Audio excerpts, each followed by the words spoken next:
In January of 2019, my husband was diagnosed with a brain tumor. It was in a completely inoperable part of the brain, and was told me had 6 months to live. He stuck it out and died in October, 3 months longer than he was expected to. He was always positive, and decided a few weeks after his diagnosis that he would write letters for our daughters for significant events in their lives. My husband was my soulmate, and the past few months have been difficult knowing I've lost him. We have 2 daughters, Mia, who is 21, and Imogen, Imi, who is 19. All 3 of us have become a lot closer since their dad's death, and we've all really struggled. My husband and I were together since we were children. Got married when we were 18, and we were approaching our 20th wedding anniversary when he passed.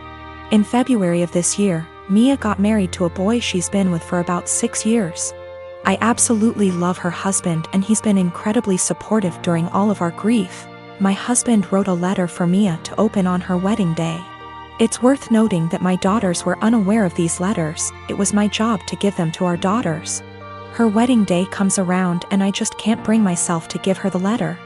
I read it and just wanted to keep it to myself. I had his handwriting and his words, and it felt like he was there, and I couldn't bear the thought of giving that up yet. I was fully intending on giving her all the other letters as the events happened. Last week, Mia and her husband bought their first home together. They'd been living at our home since they got married, and so had a lot of stuff to pack and move to their new house. Mia asked me where her important documents were, passport, birth certificate, etc. So I told her they were in my top drawer of my dresser in my bedroom. The only letter that was in there was the one I was meant to give her on her wedding day. The rest were hidden away. She immediately recognized his handwriting, and of course it was addressed to her, so she read it and broke down. She came and found me and started screaming at me, asking how I could be so selfish.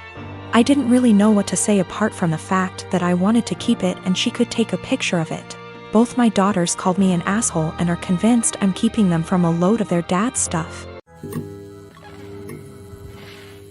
There's this girl that lives in my uni halls. We're not roommates, but we are flatmates. We are both 19 years old. Let's name her Kaya.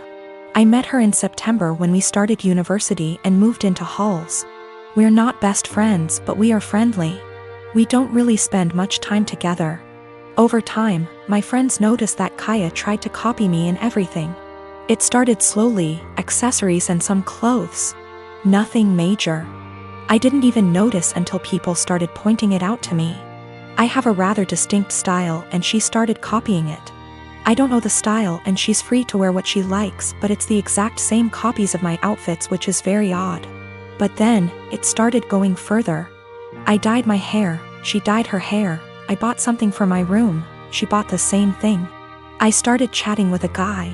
She became obsessed with that guy to a point that whenever I had a male friend or guy I was interested in over, she would go out of her way to try and get their attention, coming down to the kitchen in nothing but a towel. She never used to do it, etc. And she would do anything to attract attention. Now, don't get me wrong, I couldn't care less if the guy was looking, and even if it was my boyfriend looking. I'd have a beef with him, not her, but the blatant attention-seeking behavior was just odd. I joined societies and sports, and after she found out, she joined the same ones I did. Basically, everything I do, she copies eventually. It's just really creepy, but I haven't said anything. I wouldn't even know what to say. Over the Easter break, my friend and I were at my family house, a bit drunk, and decided to test out whether Kaya really copies everything I do. I made a post on social media about shaving my head. My friend does hairdressing and she helped me out faking shaved head, and I posted a photo with shaved head. I deleted the photo few days later and forgot about this whole thing. After Easter break was over, we had uni exams and I was focusing on that. Imagine my shock when I came back and Kaya had shaved head. And she was pissed when she saw me. She started shouting how I lied to her and why would I do that. She went on and on and on, really angry. Admittedly, I ignored her and hid in my room. She sent me a text telling me that she expects me to pay for her wig as it's my fault she shaved her head. I replied that absolutely not, that it was not my fault, and she decided on her own to do that. She kept attacking me over it every time I saw her. It's been a few days since I came back from Easter break. My exams start tomorrow, and yesterday I received an email from my university, asking me for a meeting over the issue. She reported me to uni over something she's done. I am genuinely confused. Was I really in the wrong? I am a 51 years old male, and I have 3 children, 1 girl, 1 boy, and 1 child is gender neutral. My son Eric is the oldest, Eva is the middle child, and Charlie is my youngest. I'm still very new to the whole LGBTQ thing, so please correct me if I say something wrong. Now sadly, when the children were all young, their mother / my wife passed away in a car accident, and I've been raising them by myself ever since, as I've chosen to never remarry since my wife was / is the love of my life. I'll say I'm definitely not a perfect father, but I've done the best I could to raise my children. Now Eva has always been a bit more wild than her other siblings even before her mother's passing. I've tried everything, ranging from having sit-down talks with her to putting her in therapy, as well as taking parenting classes and reading books to see what I could possibly do to help. Therapy did seem to help a little bit, but decided to stop soon after she turned 18. Now let me tell you the story as to why I'm here now. My daughter Eva still lives with me and Charlie as she goes to school, and has definitely been home more due to the pandemic, but has started to go out more now that they are letting up on some of the regulations. Now I was out getting dinner with an old high school buddy of mine when I get a panicked call from my son, who had been at my house hanging out with his siblings. To summarize what he told me, he got into an argument with Eva and Charlie sided with him. Eva became very volatile and even called Charlie a slur, which is a big hell no for me. So I headed home and tried to calm everything down. I told Eva I didn't care about what they had been arguing about, and that she wasn't allowed to disrespect Charlie or Eric like that. Me and Eva ended up now being the ones to start arguing, but I soon shut it down when I realized it wasn't gonna help. I forced her to apologize and took away her car privileges until she could learn to respect her siblings, and I thought it was the end of that. Well, the next morning after work I ended up coming home and finding scraps of papers all over. At first I didn't get it, but then soon found out that she cut up about half a dozen letters her mother had written me when I was much younger. I was livid. I know it was her because I have a couple cameras in my house. I just walked into her room and told her to get out. She was smug and rolled her eyes, but then I yelled, "Get the out of my house," and she realized I was serious. She was crying and screaming, but I had felt sorta numb at that point, and she left with a friend of hers. But now I feel like I was being too harsh, but I wanna stand my ground. She did know about the cameras, but they're really just there for my dog.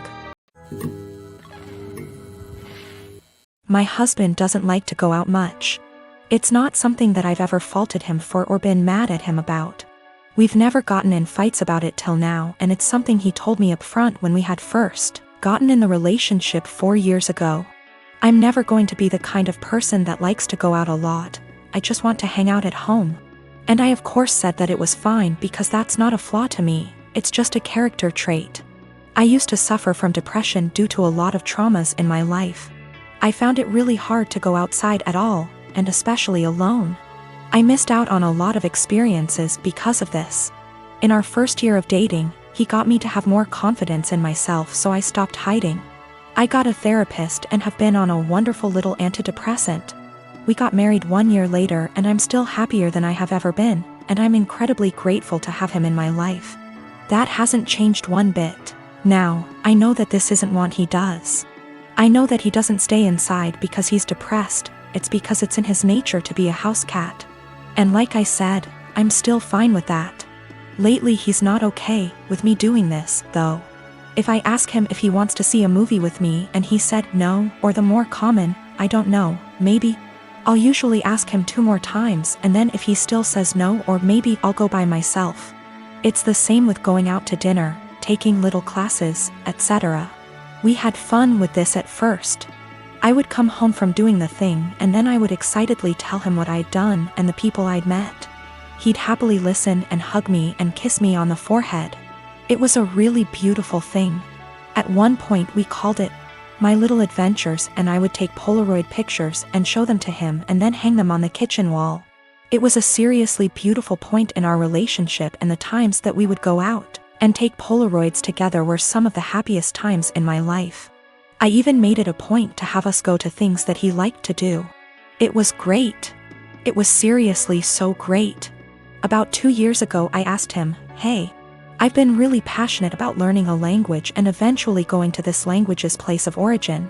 Do you want to study it with me and then go there too? And he said no to the language, but maybe to going with me. Cut to now, and I'm pretty good at this language.